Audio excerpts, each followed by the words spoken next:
Class में हम polynomial linear polynomial discuss कर रहे थे। ये क्लास कंटिन्यू करते हैं। तो स्टैंडर्ड फॉर्म लीनियर पोलिनोमियल का, standard form of linear polynomial. Standard form of linear polynomial होता है A X plus B. Condition है कि A not equal to zero, A zero नहीं होना चाहिए, and A and B are constant, या real number कहीं कहीं बुक में लिखा रहता है। ये स्टैंडर्ड फॉर्म है लीनियर इक्वेशन का। जैसे देखिए, अब ध्यान से समझिएगा, 7x + 3 लिखा हुआ है, तो x का पावर 1 है, यहाँ कुछ नहीं, तो x का पावर 0 अंडरस्टूड रहेगा, तो मैक्सिमम 1 हुआ, तो डिग्री 1 हुआ। तो देखिए यहाँ a नॉट इक्वल टू 0, इस कंपेयर करिए इसको स्टैंडर्ड फॉर्म में, तो जो x का कोफिशिएंट है वही a है, तो x का कोफिशिएंट 7 है, तो यहाँ a 7 हो गया, और कांस्टेंट जो है वही b है, तो यहाँ b कितना हो गया, 3 हो गया। जैसे लिख दिया गया 0x + 8,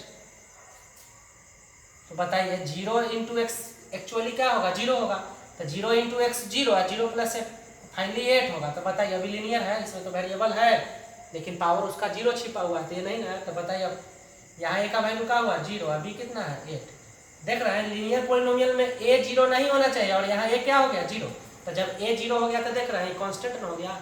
तो बस समझने का बात है, जैसे x का कोफिशिएंट है a, x का कोफिशिएंट अगर 0 हो जाए तो फिर वो x को ले दे के 0 कर देगा। तो इसीलिए कंडीशन है कि x का जो कोफिशिएंट होगा वो 0 नहीं होना चाहिए। अब b के बारे में कुछ नहीं कर रहा। जैसे देखिए 5x, बताइए लीनियर है, बिल्कुल है। 5x को हम लोग लिख सकते हैं 5x + 0, क्या दिक्कत है। तो बताइए x का कोफिशिएंट 5 है, तो ये कितना, 5, और कांस्टेंट में कुछ नहीं है, b है, तो b कितना, 0। तो देखिए b 0 यहाँ हो गया। तो यहाँ कंडीशन a 0 नहीं होना चाहिए, a नहीं, x का कोफिशिएंट। अब मान लीजिए किसी बुक में लिखा है px + q, तो कंडीशन वहाँ होगा कि p ≠ = 0। तो a मीन्स x का कोफिशिएंट 0 नहीं होना चाहिए। कांस्टेंट 0 हो भी सकता है, नहीं भी हो सकता है, जैसे 3x - 2, तो x का कोफिशिएंट कितना है, 3 है, तो a का वैल्यू कितना, 3, और कांस्टेंट यहाँ पे -2 है, तो b कितना, -2। ध्यान से समझिए, इसको 3x प्लस देके -2 सेपरेट करेंगे।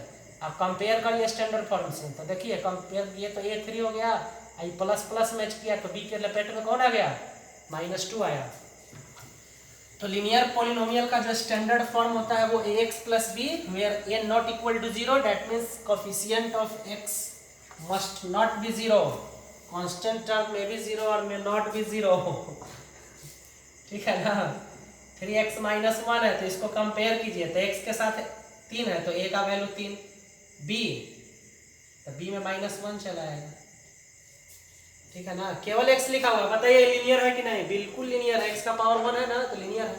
तो इसको हम लोग सेटिंग ऐसे कर सकते हैं, कर दिए, कुछ नहीं तो मल्टीप्लिकेशन में 1 कोफिशिएंट 1 है ना, तो यहाँ a का वैल्यू, सॉरी यहाँ x का कोफिशिएंट 1, तो a का वैल्यू 1 और b का वैल्यू कांस्टेंट, तो 0। तो देख रहे हैं b 0 हो भी रहा है, b 0 नहीं हो रहा है, लेकिन a कहियो 0 नहीं होगा, कहियो नहीं, कभी नहीं। अच्छा, उल्टा पलटा भी लिख दिया जाएगा, जैसे 3 - 7x, तो ये अभी हो गया है, गड़बड़। देखिए यहाँ इसको x का कोफिशिएंट कौन है, -7 है ना, इसको बताइए तो ऐसे लिख सकते हैं -7x, यहाँ कुछ नहीं तो प्लस है, तो प्लस कंपेयर कीजिए, तो x का कोफिशिएंट -7 ना, तो ये हो गया -7 और b हो गया +3। प्लस लिखना थोड़े, प्लस तो अंडरस्टूड है, समझ रहा है लीनियर पोलिनोमियल को ना, उसका स्टैंडर्ड फॉर्म को। जैसे -x, ये भी लीनियर पोलिनोमियल है, इसको लिखना होगा तो -x + 0 लिख दीजिए।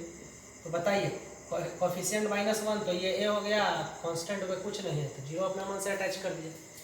तो हम समझते हैं कि a और b समझ गए आप लोग निकालने के लिए। उल्टा पुल्टा कैसे लिखा रहा है, 1 -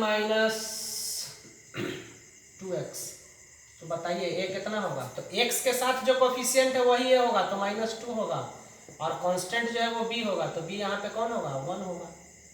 -3x लिखा हुआ है, तो -3x में बताइए, तो इसको -3x + 0 लिख दीजिए, तो a कितना हो गया, x का कोफिशिएंट -3 और b हो गया कांस्टेंट 0। बहुत को लग रहा होगा कि प्लस क्या लिखे, माइनस लिखे, तो लिखिए, तो 0 प्लस या माइनस नहीं होता है, 0 0 होता है।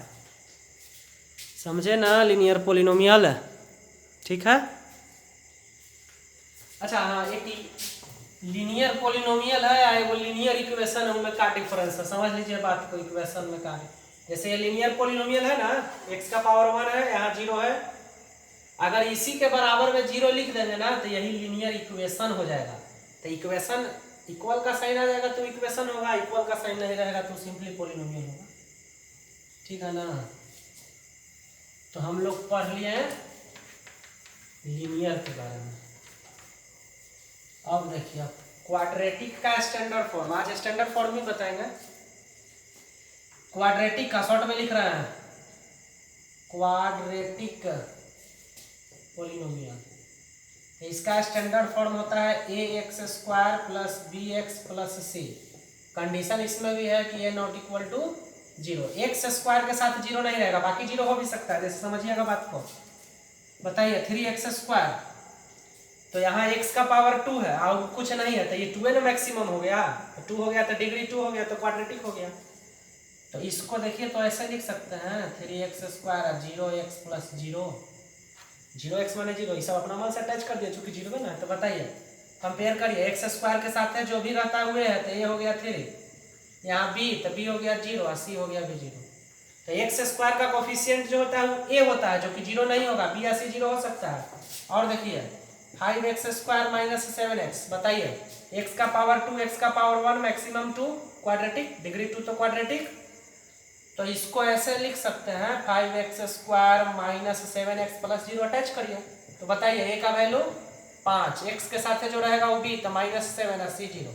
तो देखिए c 0 हो गया तो क्या दिक्कत है, a 0 नहीं होना चाहिए। अब जैसे बताइए 0x² plus 8x plus 3 quadratic polynomial है कि नहीं, तो x का पावर 2 तो देख लिया, लेकिन यहाँ 0 ना है, तो 0 इंटू समूचा 0 इंटू होल वर्ल्ड 0, तो फाइनली क्या हो गया, तो कहने का मतलब कि फाइनली ही है, तो क्वाड्रेटिक है, तो लीनियर है। तो ये यहाँ x² के साथ अगर 0 होगा, समझने का बात है, तो x² को ले दे के 0 कर देगा तो फिर क्वाड्रेटिक होगा नहीं। तो इसमें भी वही है, x² का कोफिशिएंट 0 नहीं होना चाहिए, कांस्टेंट 0 हो भी सकता है। जैसे और देखिए x² माइनस 1 है क्वाड्रेटिक, तो यहाँ x का पावर 2 यहाँ x का पावर 0, तो सिंपल मैक्सिमम 2 हुआ तो डिग्री 2 क्वाड्रेटिक हुआ। स्टैंडर्ड फॉर्म में लिखना है, तो इसमें देखिए x नहीं है तो 0x डालिए अपना आंसर। 0 इंटू एक्स का होता है 0 होता है, तो कहाँ कुछ किए विशेष, कंपेयर करिए तो यहाँ कुछ नहीं तो 1 है ना, तो a का वैल्यू 1, b का वैल्यू x का कोफिशिएंट 0 और c का वैल्यू -1। तो देखिए यहाँ b 0 हो गया, तो कहने का मतलब b 0 होगा नहीं भी हो सकता है, c 0 होगा नहीं भी हो सकता है। 3x² माइनस 8x प्लस 5, देखिए x का पावर 2 x का पावर 1 x का power 0 maximum 2 degree 2, that means quadratic. तो बताइए x² के साथ 3 है तो a का वैल्यू 3, x के साथ -8 है तो b का वैल्यू -8 और कांस्टेंट 5 है तो c का वैल्यू 5। तो बताइए ना b 0 है ना c 0, तो b और c 0 हो भी सकता है नहीं भी 0 हो सकता है, उस पर ध्यान नहीं देना है। कोफिशिएंट ऑफ x² 0 नहीं होगा। तो क्वाड्रेटिक का स्टैंडर्ड फॉर्म समझ गए होंगे। तो बताइए x खाली लिख दिया गया x², तो है ना क्वाड्रेटिक है बिल्कुल, x का पावर 2 डिग्री 2 है, तो इसका स्टैंडर्ड फॉर्म क्या होगा 0x plus 0 into x plus 0। तो बताइए यहाँ कंपेयर करिएगा तो a का वैल्यू 1, b का वैल्यू 0 और c का वैल्यू 0, तो b और c दोनों 0 हो सकता है। -5x² प्लस 3x, तो बताइए a, तो x² के साथ -5, x के साथ 3 तो b 3, कुछ नहीं है तो अपना मन से कांस्टेंट जोड़िए, c 0 हो गया। समझ रहे हैं बात ABC निकालने के लिए। अब इसी को आपको ऑर्डर चेंज करके लिख देगा कंफ्यूज करने के लिए, प्लस 7x। तो अब इसमें बताइए कि ABC क्या होगा, तो पहले चेक करिए क्वाड्रेटिक है, यहाँ x का पावर 0 यहाँ 2 यहाँ 1 मैक्सिमम 2 क्वाड्रेटिक। तो इसको बताए ना a कौन होता है x² के साथ वाला, तो x² के साथ है तो ये -2 हो गया, x वाला b होता है तो b 7 हो जाएगा और कांस्टेंट c होता है तो c 3 होगा। या इसको ऐसे लिखिए, पहले -2x² लिख लीजिए प्लस 7x लिख लीजिए, तब इसको प्लस 3 लिखिए। तो कंपेयर करिए, ये b होगा, ये सॉरी a होगा b होगा। तो ये ऑर्डर चेंज करके भी कंफ्यूज किया जा सकता है, तो ध्यान रखना x² का कोफिशिएंट ही a होता है, x वाला b होगा, कांस्टेंट टर्म c होगा। तो समझ गए होंगे स्टैंडर्ड फॉर्म। इसी तरह क्यूबिक का लिख देते हैं हम, समझ लीजिएगा ax³ plus bx² plus cx plus d। Condition इसमें भी है कि a नॉट इक्वल टू 0, ये क्यूबिक का है स्टैंडर्ड फॉर्म। एक्स क्यू का कोफिशिएंट होगा ये 0। अगर ये 0 हो जाएगा तो ये 0 हो जाएगा तो फिर क्यू वाला टर्म गायब हो जाएगा, तो क्वाड्रेटिक चलाएगा ना। तो कंडीशन समझ गए होंगे। ठीक है, अब अगले क्लास में और बताएंगे। हो रहा है ना।